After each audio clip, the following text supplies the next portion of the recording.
in their time. Now, it's important to know that the dinosaurs you're going to see today are not all from the same time or place, but the ones that are interacting with one another in each scene are from the same time and place.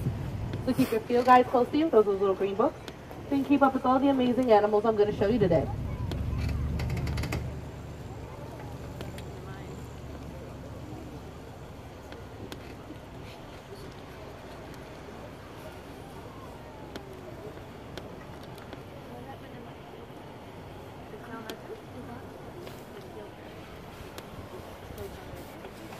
And just around that next corner, we're going to see our first dinosaur. I hope you guys are ready.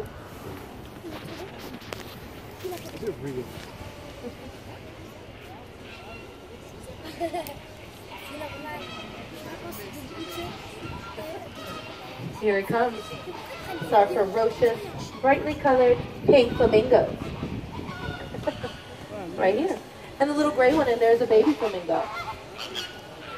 So we paleontologists believe that although most dinosaurs went extinct 66 million years ago, those that didn't go extinct evolved into birds. So we call these birds avian dinosaurs, and the ones that went extinct non-avian or non-bird dinosaurs.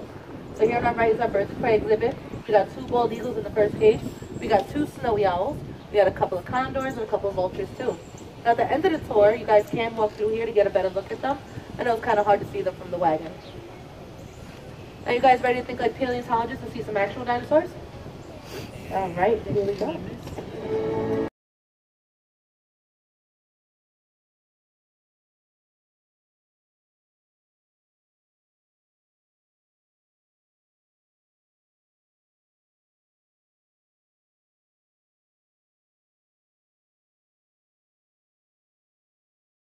Here's our vultures.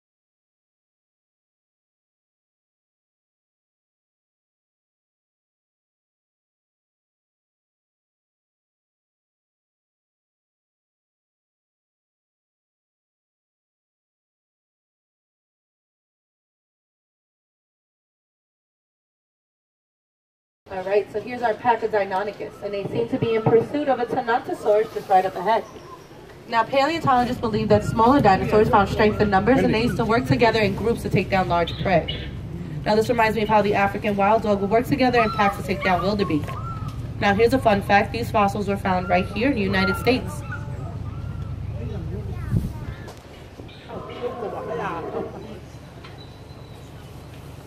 Now coming up on the right side is our Majungasaurus, and he's from Madagascar. He was actually the biggest predator to live in Madagascar. Majungasaurus. And on the left side is a family of Majungasaurus. And it looks like a lucky day for these scavengers. They found a Rapanosaurus carcass to scavenge. So much like today's Komodo dragons, these guys will take bites at each other while they share the carcass. Now I have good news for the herbivore lovers in the group. It seems like a Rapetosaurus has gotten away from the family of carnivores. This giant leaf-eating sauropod grew up to 50 feet long, and paleontologists are now starting to believe that they did not hold their heads up like this, but they did use their long necks to get leaves to eat. They kind of remind me of a giraffe. What about you?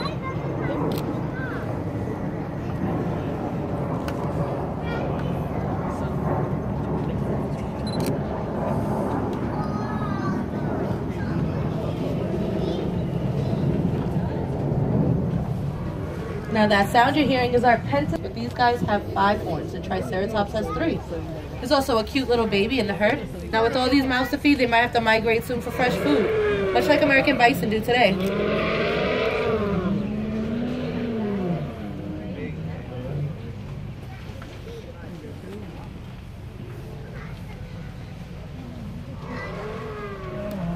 Now hiding in the bushes on the left side is our Shunosaurus. He grew up to 30 feet long.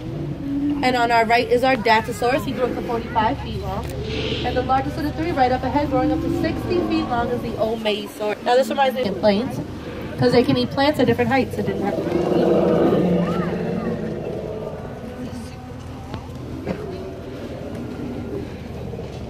Now we're about to hear 2 Parasaurolophus calling out to each other. Paleontologists believe that they use that crest on their head to amplify their sound.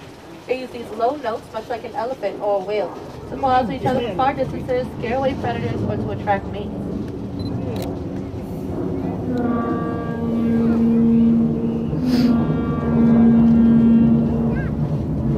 Speaking of attracting mates, look at the crest on these Cosmoceratops coming up. They were mainly used for attraction or show. Both males and females had these elaborate crests, much like some birds we know today, like the hornbill. He's coming up soon. So right here's our Maiasaura herd, and they raise their eggs in egg colonies. They use rotting plant matter to incubate their eggs, much like the pink flamingos we've seen earlier. Now, when the babies hatch from these eggs, they're actually very small and fragile, so they would eat that same rotting plant matter until they were big and strong enough to walk on their own. Now, as for these two guys up here, these are two Troodon, and they're looking for eggs to scavenge. But lucky for these babies, their parents are on guard, so there'll be no eggs for these Troodons anytime soon. Now, does anybody have a favorite dinosaur? Velociraptor, he's really cool. Well, if any of you like the T-Rex, I got a little surprise for you that's just around this next corner. We got two of them, and it looks like a battle of the titans, two male Tyrannosaurus Rex fighting for dominance, much like male gorillas do today. Now, gorillas don't always get along, we don't always get along, and dinosaurs for sure did not always get along.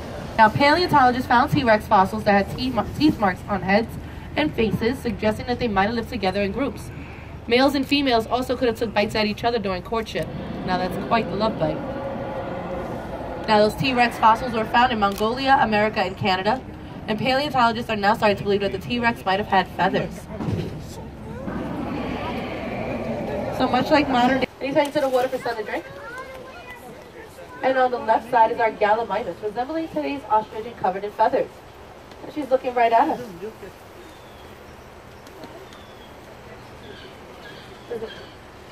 Now, just up ahead, perched on some rocks looking for fish to eat, is our pterosaurs, or snakes, and dinosaurs are more closely related to birds. So the pterodactyl is not a dinosaur, it's actually a pterosaur.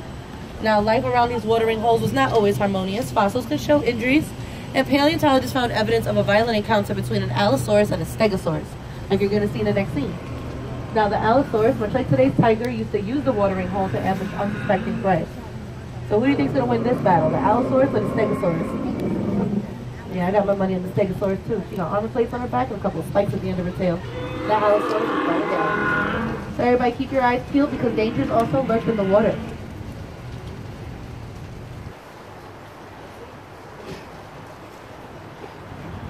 Watch out for the Spinosaurus. This guy lived in swamps and rivers, walking along the bottom looking for fish to eat, much like today's crocodile or gharial. Now, they weren't the heaviest meat-eating dinosaur, but they were the longest. They grew up to almost 60 feet from snout to tail. They were also semi-aquatic, meaning that they can walk on land as well as live in water. So we're pretty lucky he's letting us just roll on by. So let's get out of here before he changes his mind. So what do we think of the secret lives of ancient dinosaurs? Now the fun isn't over. When you guys you exit straight towards the field site. You can go look at fossils there. Kids can dig up fossils. Can't keep them, but you got fun digging them up.